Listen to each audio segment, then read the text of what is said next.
Mesdames et messieurs, bonsoir et bienvenue dans Question d'actu. La série des rétrospectives se poursuit. Nous allons discuter ce soir du volet social au Maroc. Donc, 2023 est une année charnière dans le processus de mise en œuvre des chantiers de l'État social et de mise à disposition des ressources financières pour assurer leur pérennité, comme l'a affirmé hier le chef du gouvernement Aziz Akhnouch. L'heure est à la révision pour le code de la famille. Jusqu'où ira la réforme de la Moudawana? Quelles avancées depuis 2004? Généralisation de l'assurance maladie obligatoire, aide sociale directe destinée aux familles en situation de précarité et de pauvreté ou encore l'aide pour l'acquisition d'un logement pour ceux qui ne disposent d'aucune résidence principale. Les chantiers sont multiples. Réforme de la santé, quel bilan? Des questions auxquelles nous allons essayer de répondre ce soir avec nos invités. Abdelmajid Belaiche, vous êtes analyste des marchés pharmaceutiques. Bonsoir. Bonsoir et merci pour l'invitation. Merci de l'avoir accepté avec nous également, Monsieur Abdelhakim Zalim. Vous êtes pharmacien d'officine et expert en affaires pharmaceutiques. Bonsoir. Bonsoir, merci pour l'invitation. C'est un plaisir de vous avoir avec nous et avec nous également depuis Marrakech, Madame Zha Sqali. Vous êtes ex-ministre du Développement social, de la Famille et de la Solidarité. Vous êtes également fondatrice de l'ADFM et présidente d'un think tank appelé Awal. Tout à fait, merci pour l'invitation. C'est un plaisir de vous avoir avec nous. Alors, je vais commencer par un tour de table avec vous, messieurs et madame. Donc, 2023, quel événement, quel est le fait le plus marquant sur le volet social au Maroc cette année, monsieur Belaiche? Oui. Alors, on peut dire que l'année 2023 est par excellence l'année de l'État social, dont on a parlé depuis déjà quelque temps, dans la mesure où il y a un certain nombre de choses qui ont été mises en place, ce qui concerne le social. Je rappelle qu'à côté de la couverture sanitaire universelle, il y a des retraites, la possibilité d'intégrer dans la retraite un certain nombre de personnes qui n'étaient pas bénéficiaires, les allocations familiales, les indemnités de perte d'emploi. Donc, toutes ces choses-là, vraiment, c'est pour aller vers un État social solide. Et là, je pense que la pandémie Covid a été quelque part une gifle pour l'ensemble des États, pas seulement le Maroc, pour le monde. Et elle a mis au premier plan la santé et a montré que quand il y a un problème de santé sérieux, ça répercute sur l'économique, sur le social, sur énormément de choses, avec des effets désastreux et catastrophiques. Et donc, nous, au Maroc, on se prépare en quelque sorte pour affronter d'éventuelles pandémies qui peuvent venir, comme pour assurer la prise en charge des personnes qui ont des maladies chroniques ou coûteuses. Et je rappelle qu'on est rentré dans une phase de vieillissement de la population, ce qui veut dire plus de personnes âgées qui cumulent un certain nombre de maladies chroniques, qui consomment énormément de soins. Si on ne met pas en place tout ce système de couverture sanitaire universelle et de protection sociale, on est mal parti. Et le fait le plus marquant pour vous cette année? C'est si vous voulez, ce qui m'a frappé, c'est la résilience et la solidarité qui s'est exercée. Donc nous n'avons pas seulement un acteur qui est le gouvernement, nous avons un deuxième acteur et non des moindres qui est la population marocaine qui montre une solidarité extraordinaire comme on l'a vu dans le cas du tremblement du Haouz. Très bien, monsieur Zalim, quel fait vous a marqué cette année au niveau social? Au niveau social, donc, il y a beaucoup de choses, normalement, qui ont marqué le Maroc. C'est que nous sommes en train de revenir aux valeurs de la société marocaine, c'est-à-dire la solidarité et tout ça. Donc, ce qui vient de dire Abdelmajid, c'est que le Haouz a montré la solidarité des Marocains. Donc, ce sont des valeurs qui étaient historiques des Marocains. C'est pas pour aujourd'hui, mais ce sont des événements qui permettent que ces choses-là apparaissent d'une manière très, très, très importante. Ça, c'est un premier point. Et deuxième point qui est essentiel, c'est la première année par excellence qu'on a vraiment ciblé le côté social de la population. Et ça, c'est très important. Pourquoi ? Parce qu'après le Covid, tout le monde a compris que le social avec le développement, c'est lié. Donc, si on ne donne pas de l'importance au social, les choses ne vont pas, on va pas se développer. Donc, automatiquement, c'est vrai, ce gouvernement, il a le courage d'ouvrir pas mal de chantiers sociaux. Ils ont donné pas mal de moyens financiers. Donc, j'espère que ça va continuer. Ça va continuer dans le sens que on va essayer d'être vraiment un pays dans lequel le social, il a vraiment une importance dans la vie de la population marocaine. Donc, ce qui m'a marqué, beaucoup de choses. Donc, l'aide aux familles pauvres, l'aide au logement, la suppression de TVA, beaucoup de choses. Le code de la famille qui est en train d'être revu. Donc, beaucoup de choses qui montrent que notre pays, il est en train d'aller vers l'avant sur tous les plans social, économique et le développement. Tout à fait. Donc, le Maroc qui va vers le développement et une multiple de chantiers qui sont aujourd'hui ouverts. Madame Srli, que pouvez-vous nous dire ? Quel fait est le plus marquant au niveau social pour vous ? Bien entendu, il y a beaucoup de chantiers très importants qui ont été ouverts. Et puisque on parle du chantier social, la généralisation de la protection sociale au Maroc est un chantier qui est vraiment un grand rêve pour les Marocains et les Marocaines. Le chantier lancé par Sa Majesté le roi Mohamed VI et dans lequel on embrasse une large panoplie de politiques publiques pour lutter contre la précarité, lutter pour l'amélioration de la vie des citoyennes et des citoyens. Mais le chantier, pour moi, le plus important, c'est celui qui a été lancé pour la réforme du Code de la famille. Plus que la réforme, on a parlé de i'adat nadar, ça veut dire d'une nouvelle vision sur le Code de la famille. Donc, là, à travers la lettre du 26 septembre adressée au gouvernement, l'approche a été extrêmement positive parce que c'était une approche d'écoute du mouvement féminin.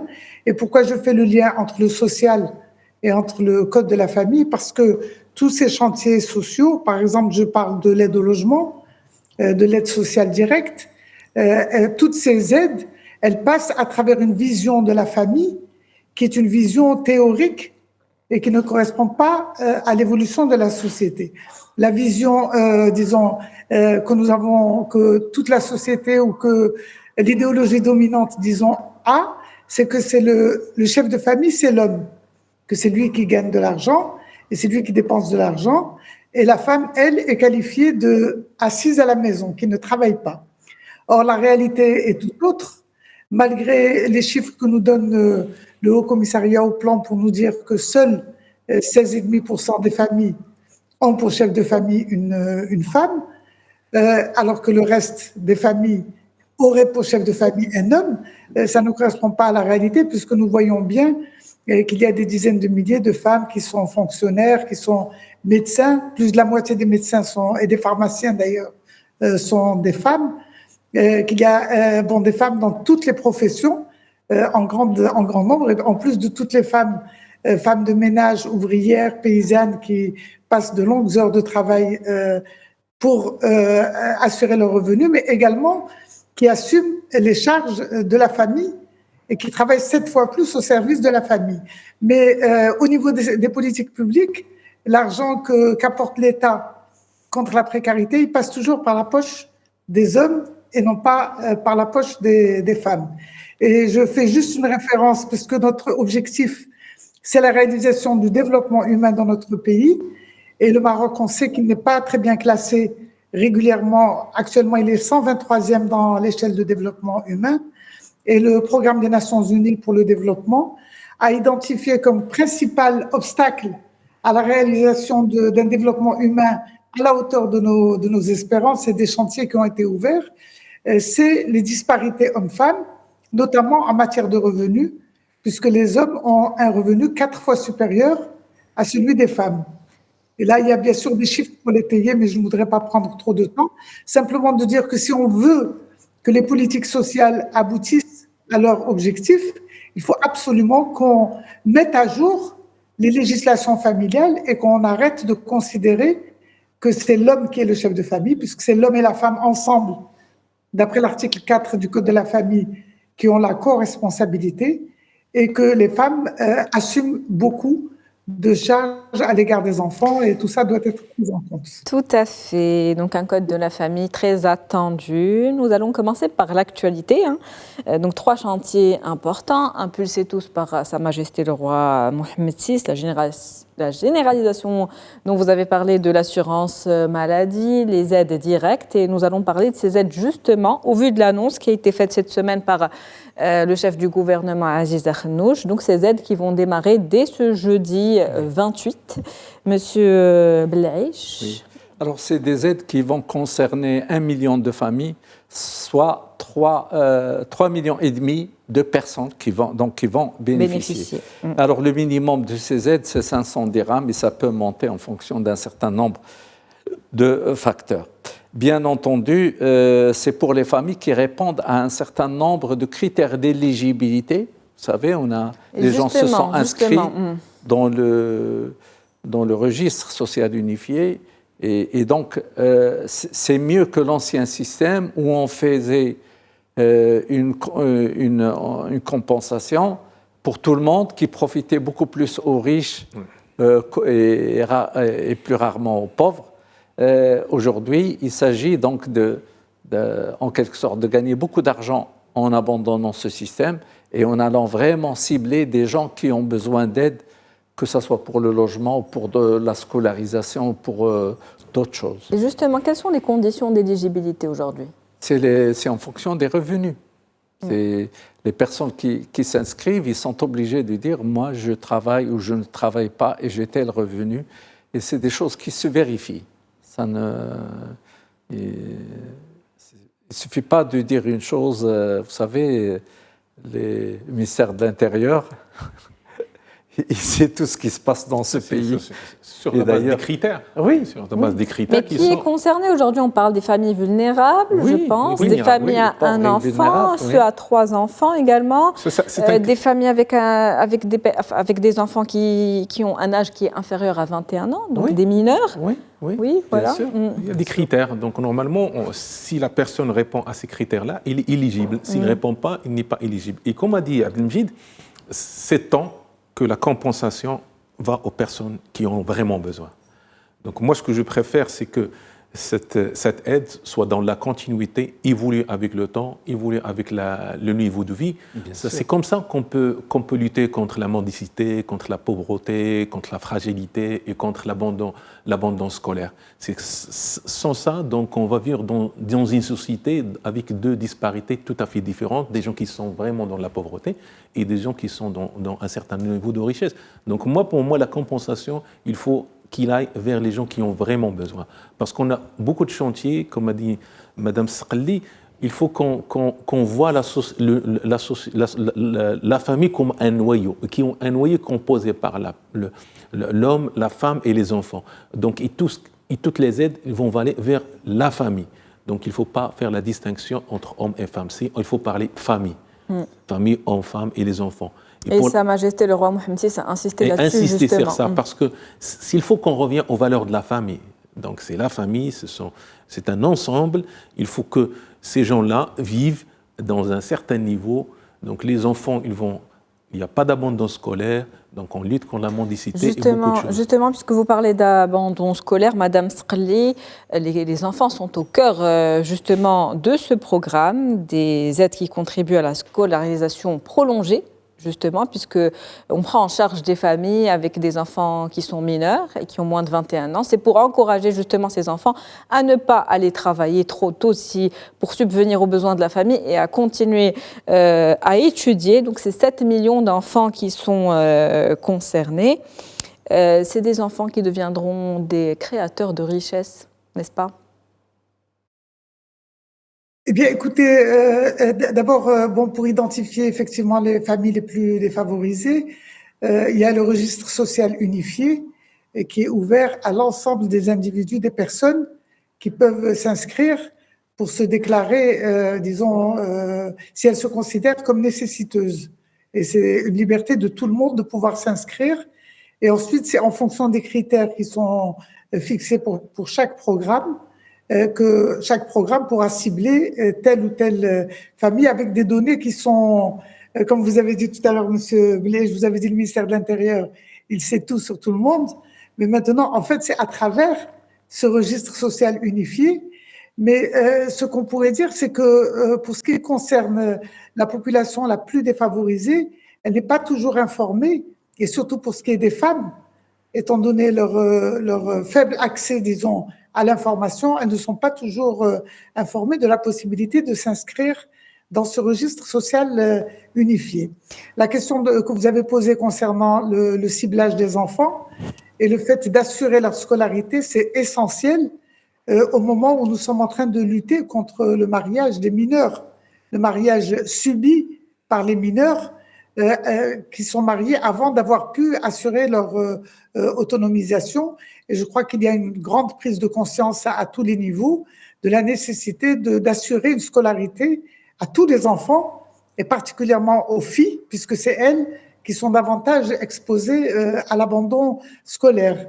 Mais j'ai un commentaire quand même à faire sur la question, Monsieur Blich. Je partage avec vous l'idée comme quoi les familles doivent être ciblées et qu'il n'y a pas on doit cibler tout le monde, les hommes, les femmes et les enfants.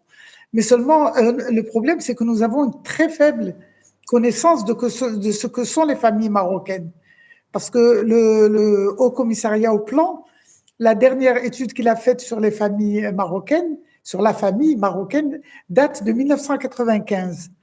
Et nous, dans le cadre de notre think tank, nous nous sommes penchés sur l'information et on a vu qu'il n'y a aucune étude qui a été faite sur les familles depuis ce moment-là, c'est-à-dire près de 30 ans, sans avoir aucune étude sur les familles, et en parlant plutôt des ménages. En français, on parle des ménages, et en arabe, on dit « osar », on revient aux familles. Mais les politiques publiques ne sont pas basées sur les ménages, elles sont basées sur les familles, avec un lien de parenté. Alors que la réalité sociale au Maroc nous donne que près de la moitié des familles ne sont pas dans le schéma traditionnel de hommes, femmes, enfants, mais on retrouve par exemple les femmes veuves qui sont très nombreuses parce qu'il y a souvent un grand différentiel d'âge entre le mari et la femme, surtout dans le monde rural, d'une part, et d'autre part parce que les femmes ont une légère longévité de plus que les hommes. Donc les femmes veuves sont très nombreuses, avec ou sans enfants, et elles sont souvent extrêmement démunies. Mais il y a aussi les femmes divorcées.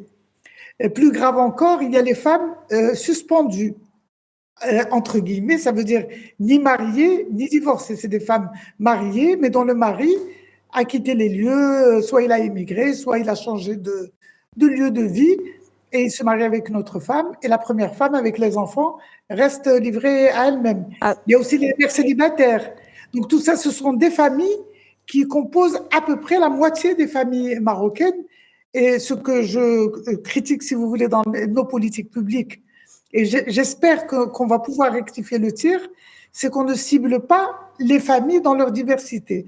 On se contente de cibler la famille traditionnelle, père, mère, enfant, qui est une famille idéale dans laquelle tout le monde aimerait vivre, mais qui n'est pas, malheureusement, généralisée à toutes les familles. L'objectif principal donc, de tous ces chantiers, c'est le bien-être des familles, hommes, femmes et enfants. Je vous laisse, Monsieur Blich, rebondir sur les propos de Madame Strelli. Moi, je vais dans le même sens. Effectivement, la structure familiale entre 1995 ça fait 30 ans à peu près. A énormément évolué, a énormément changé. Aujourd'hui, il y a énormément de familles dont le chef de famille, ce n'est pas réellement l'homme, mais plutôt la femme. Une femme, soit parce que la femme est divorcée, et on sait les taux de divorce sont énormes au Maroc, c'est des chiffres vraiment énormes, ou des femmes effectivement veuves, ou même des femmes qui sont toujours mariées, mais où le mari passe tout son temps dans le café, entretenu par la femme, et c'est elle qui va sortir à 5 heures du matin pour faire le ménage ou aller dans une usine et ramener de l'argent, mais lui, il est là. C'est malheureusement une situation, et là, je vais dans le même sens, et je confirme que ça n'a rien à voir avec les données de 95, notre société. D'où ce besoin et cet appel donc à réformer donc le code de la famille. On peut parler donc d'une approche, Monsieur Zali, multidimensionnelle de la pauvreté aujourd'hui, Oui, parce que soyons clairs, c'est-à-dire que lorsque le gouvernement, après le Covid, il a pris en main le dossier social, c'est-à-dire qu'ils ont compris que nous sommes dans une situation de pauvreté incroyable. C'est-à-dire que c'est vrai, on n'a pas beaucoup de données, ce sont les données qui sont données à gauche et à droite, mais ils ont compris, sans qu'on mette l'accent sur un certain nombre de points, et surtout le côté définir qui sont les gens qui sont vraiment besoin. Justement, lors du Covid, justement, c'était une occasion pour recenser ces personnes-là quand on a donné des aides pendant la période de crise, justement. C'était un moyen de les recenser et on a des idées plus claires maintenant, donc, c'est-à-dire une idée chiffrée du nombre de personnes qui sont dans le besoin aujourd'hui. Donc non, c'est-à-dire à travers cette aide, lorsqu'il y avait le Covid, donc le gouvernement, il a compris, donc ils ont commencé à établir quels sont les critères d'éligibilité. Donc, parce qu'il y a des gens qui ont perdu leur emploi, il y a beaucoup de gens qui ont perdu leur revenu, donc les gens qui ont reçu l'aide, c'est-à-dire on a défini quels sont les paramètres. Parce qu'au jour le lendemain, des gens il avait un emploi, il avait une famille, et tout a basculé dans la pauvreté. Donc c'est-à-dire on bascule d'un niveau à un autre niveau rapidement avec le Covid. Donc c'est la raison pour laquelle, après le Covid, ils ont ouvert beaucoup de chantiers et maintenant on a tous les éléments qui permettent d'avoir quels sont les gens qui ont vraiment besoin, parce qu'il faut faire la différence entre l'urbain et le rural, il y a beaucoup de choses. Donc on oublie le rural.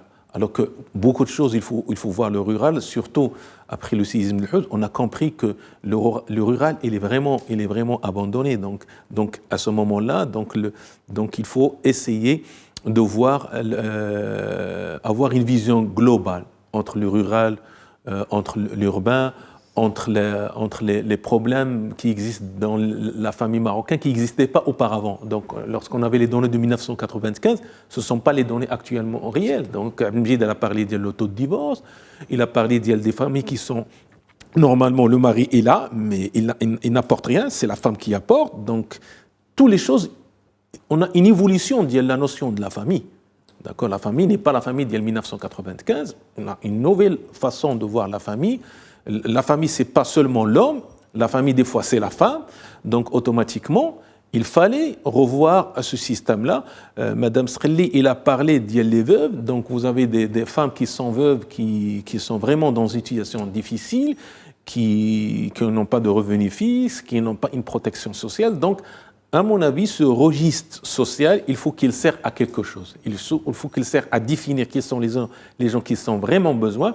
Et il faut que ces gens-là sentent que l'État marocain les prend en charge socialement parce qu'ils ne sont pas pris par un autre moyen.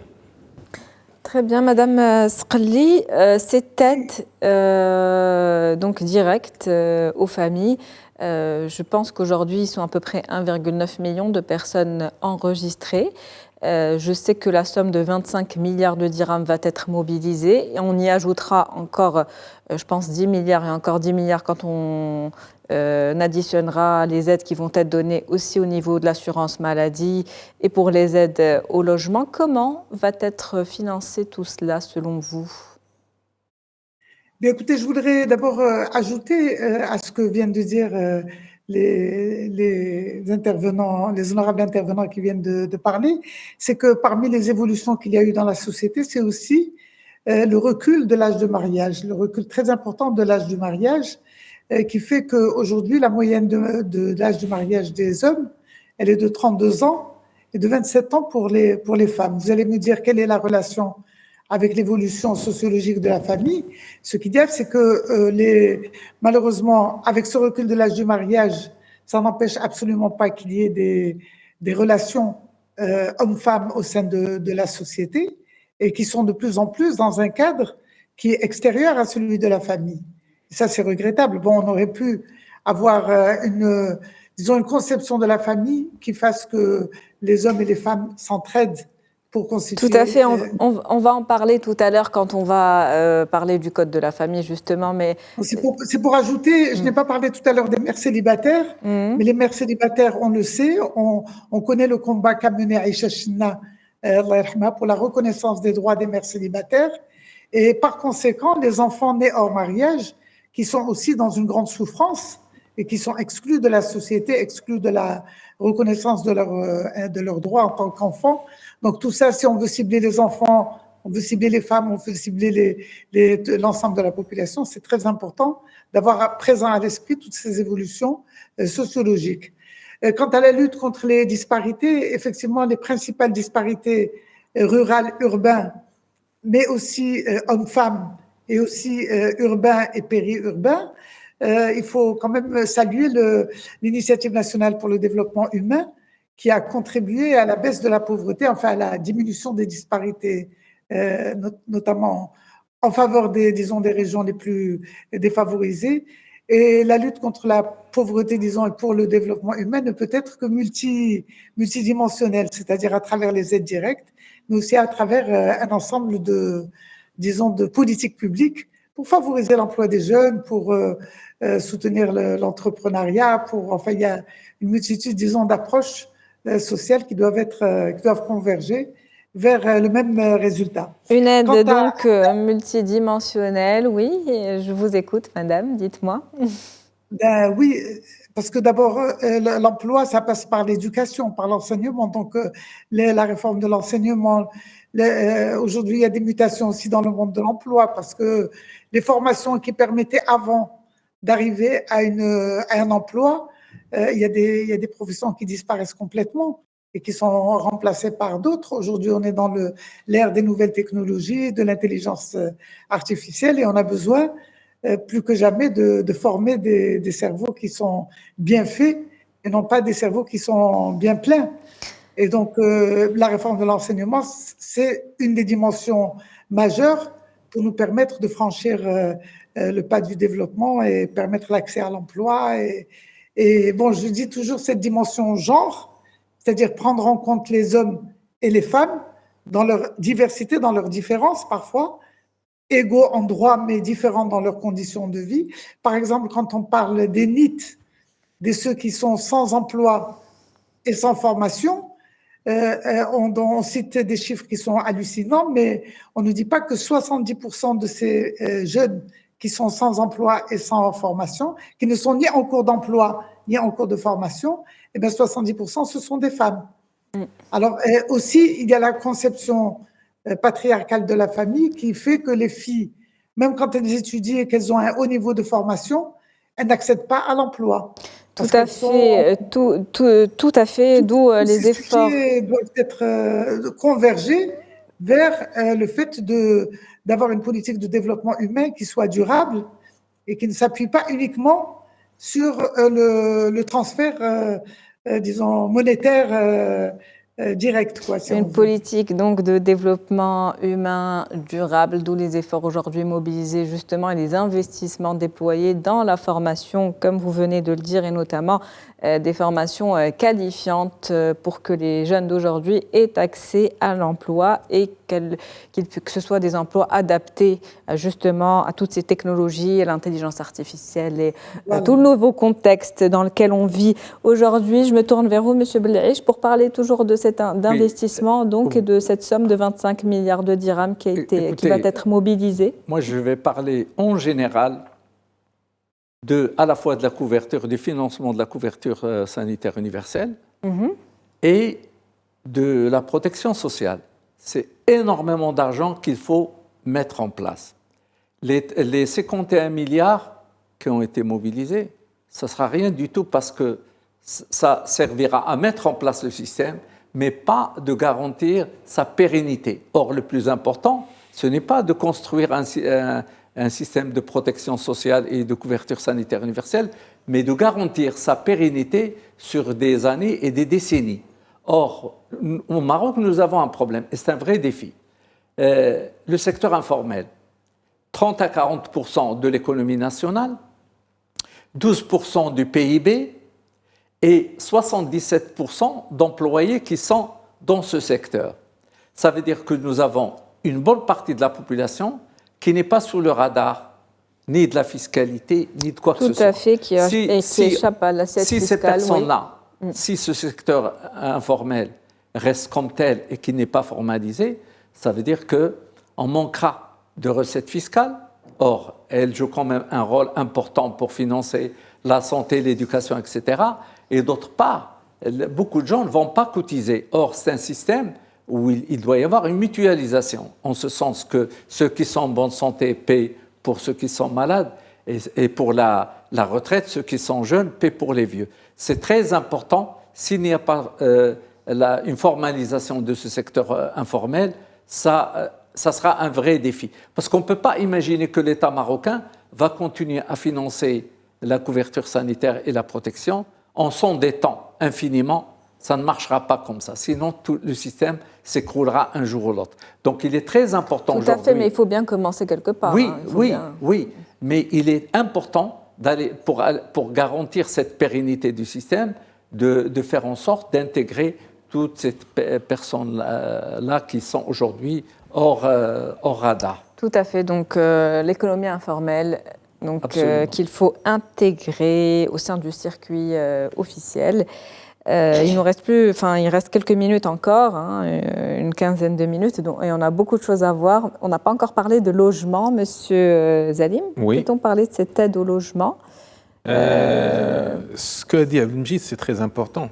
Il faut qu'on soit dans une situation de démarrage d'un projet qui nécessite beaucoup d'investissement. C'est ce qui se fait aujourd'hui au niveau multidimensionnel, d'ailleurs. C'est-à-dire, donc, on a ouvert pas mal de chantiers dans lesquels il y a beaucoup d'argent. D'accord ? C'est l'État, normalement, qui est mis en place. D'accord ? Et moi, je pense que il faut qu'on essaye d'aller étape par étape, de ne pas se précipiter, parce qu'on ne peut pas instaurer un système dans lequel il y a beaucoup d'investissement et que c'est un système qui ne soit pas pérenne dans le temps. Donc, il faut penser que, surtout le montage financier. Moi, je vais arrêter une minute pour dire que le rapport de la Cour des comptes 2022-2023, il a sonné la sonnette d'alarme sur tout ce qui est en relation avec l'assurance maladie obligatoire. Donc, et dans son rapport, qui m'a attiré mon attention, c'est que cette année-là, c'est une année dans laquelle on peut faire une évaluation. Donc, si on prenons la catégorie des salariés qui, normalement, les salariés qui n'ont pas un revenu fixe. Je parle des agriculteurs, je parle des artisans, et je parle de tout ce qui est auto-partenariat. Donc, lorsqu'on a fait le montage de cette catégorie, on a ciblé 3 millions de la population. Lorsqu'on a ciblé 3 millions de la population, si ces gens-là vont adhérer au système, donc ils vont payer leurs cotisations, il va chiffrer à un montant de 4,955 millions de dirhams. Dans le rapport de la Cour des comptes, au mois de septembre, les gens qui sont adhérés sur ces 3 millions, c'est seulement 1,87 million. Donc, on n'a pas atteint les 3 millions.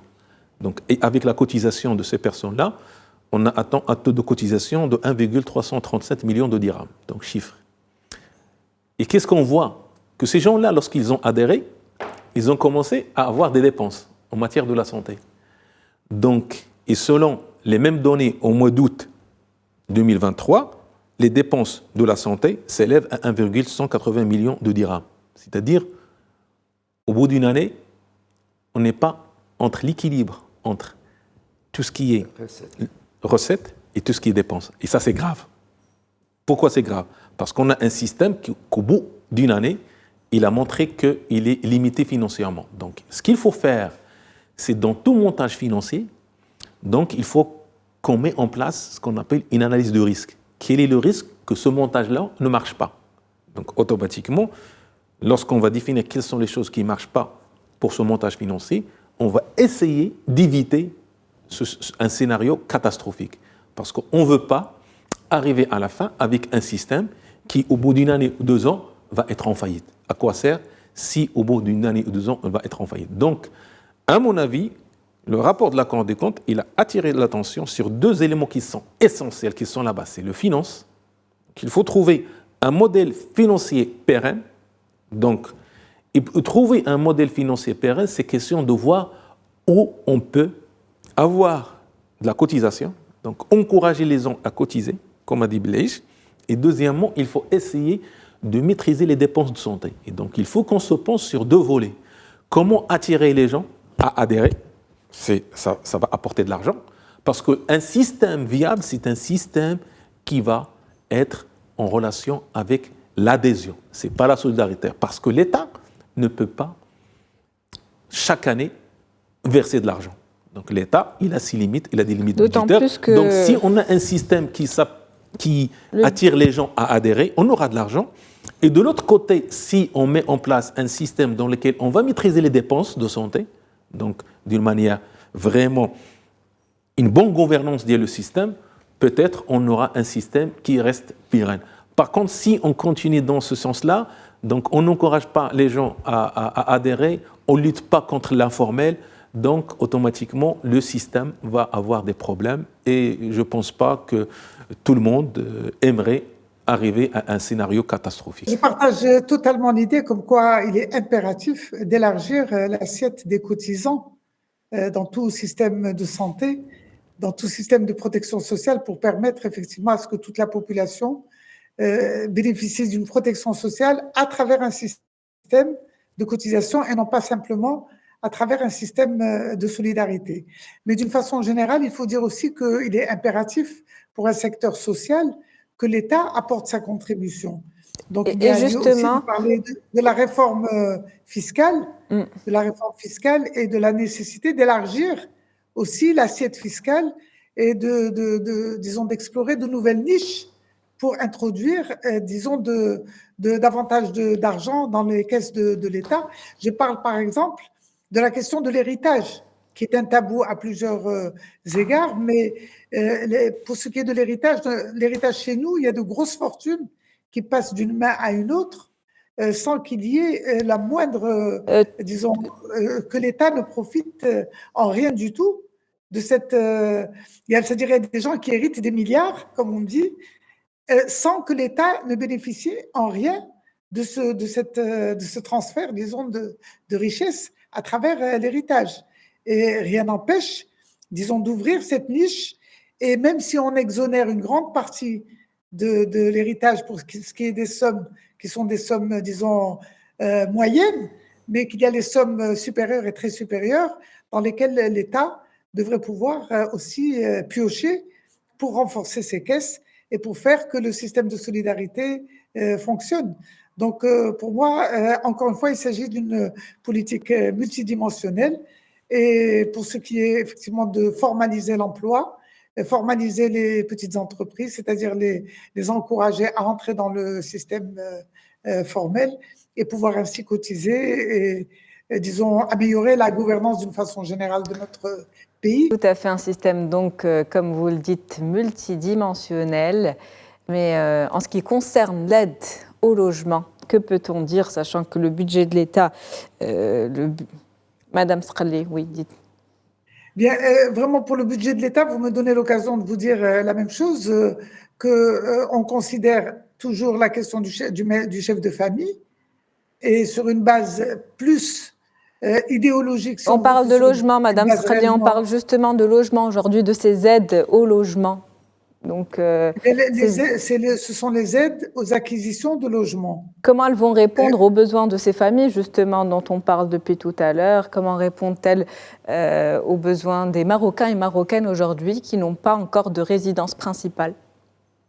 Bien, écoutez, le Maroc, il a axé sur la question de la propriété du logement par les familles. Donc, ça fait un certain temps qu'il encourage, qu'il fait des politiques, des programmes pour encourager à l'acquisition du logement.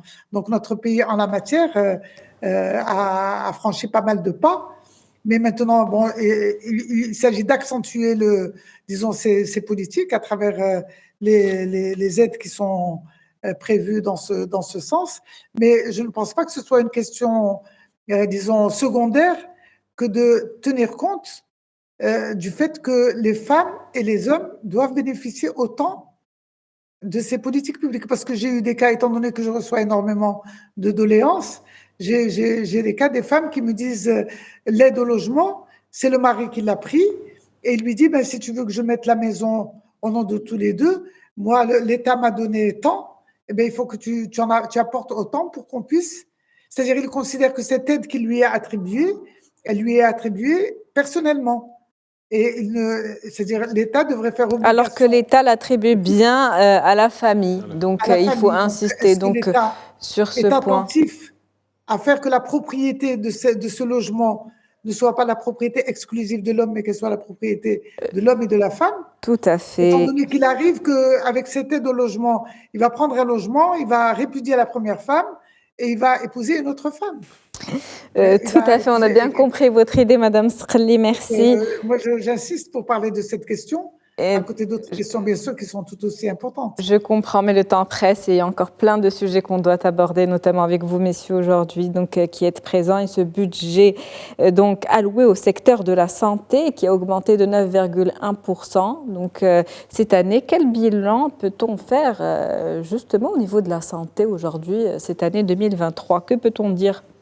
Alors, malgré une augmentation substantielle du budget de la santé, bien sûr, il servira principalement à la mise à niveau des hôpitaux, etc.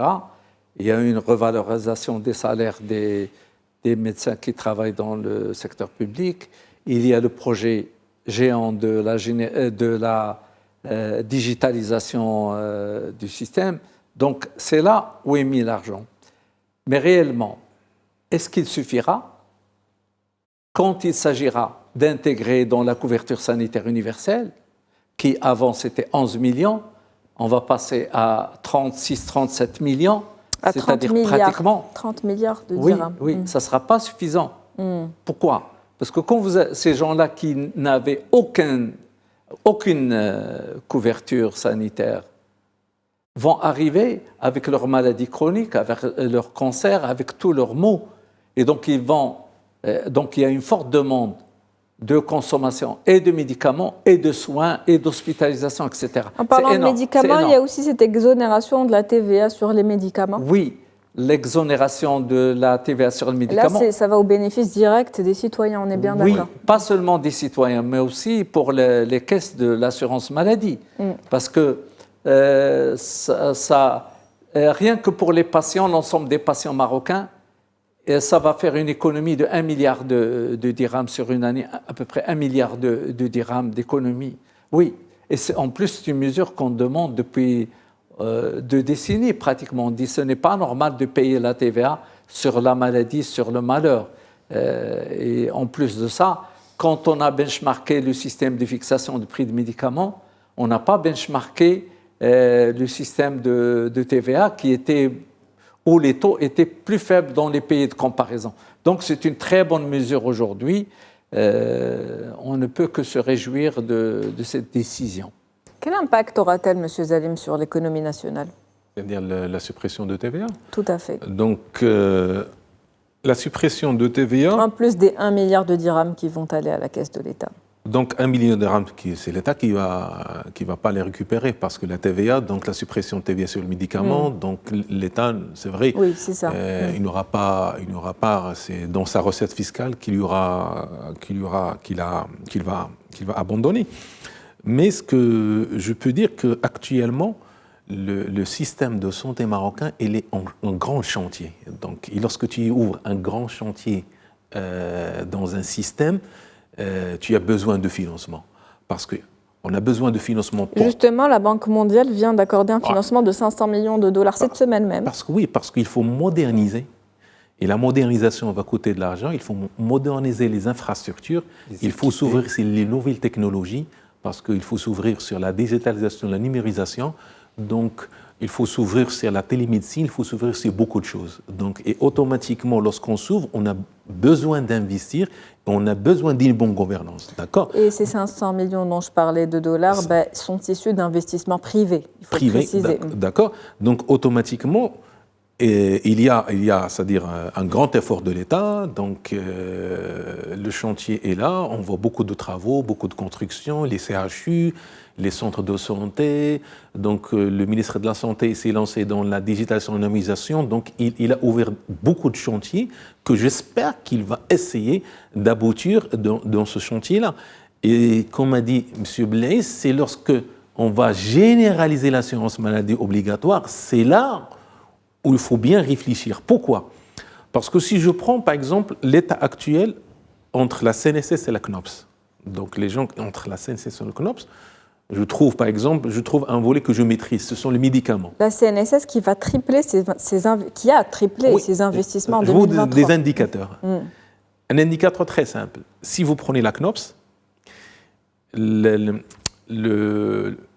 CNOPS, presque 34% de ses dépenses va vers le remboursement des médicaments. La CNOPS, 34%. Donc c'est un chiffre qui est très important.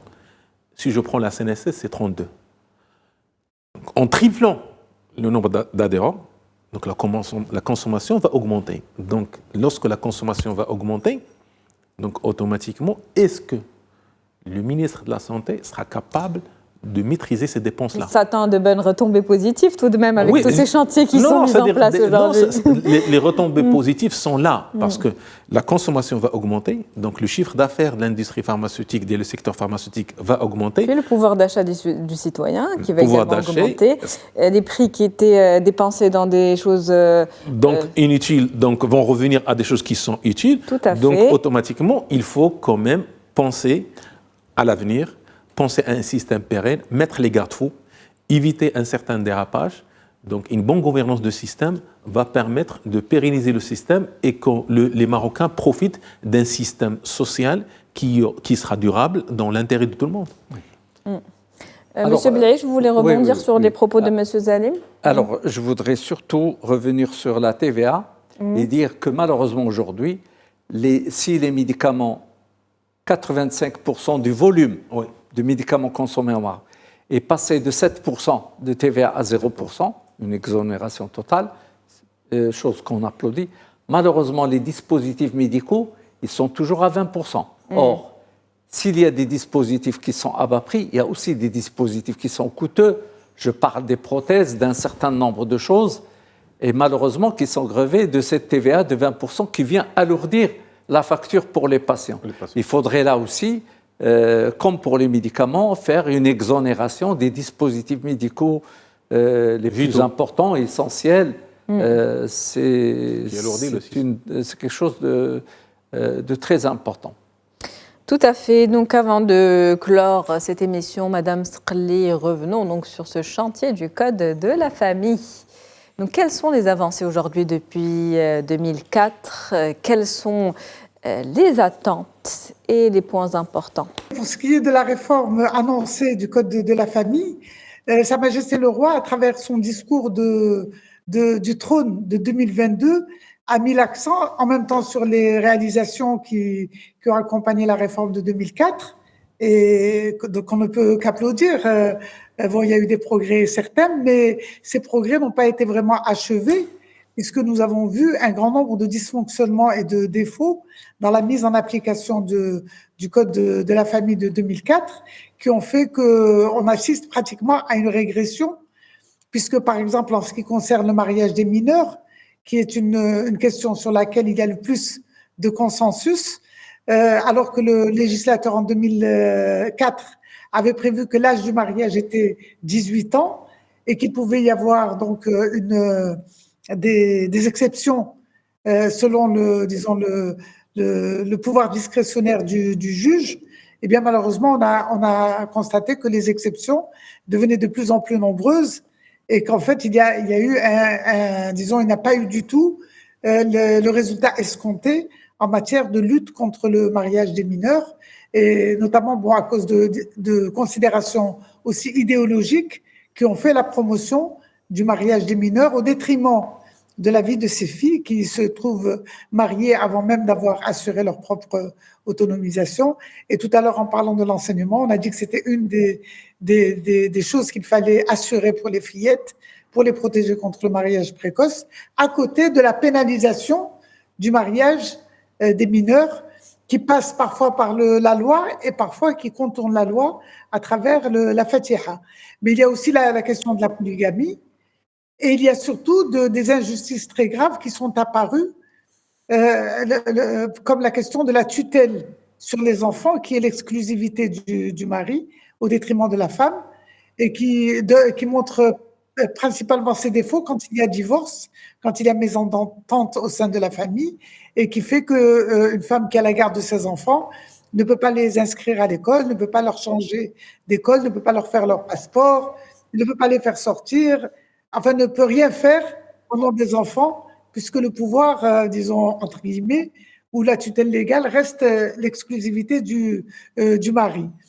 Il y a aussi la question de la reconnaissance des enfants nés hors mariage, la reconnaissance de leur paternité, qui était déjà prévue en 2004 à travers le test ADN, qui devait être, disons, une preuve scientifique de la paternité et assurer à ces enfants d'avoir leurs droits conformément à l'intérêt supérieur de l'enfant.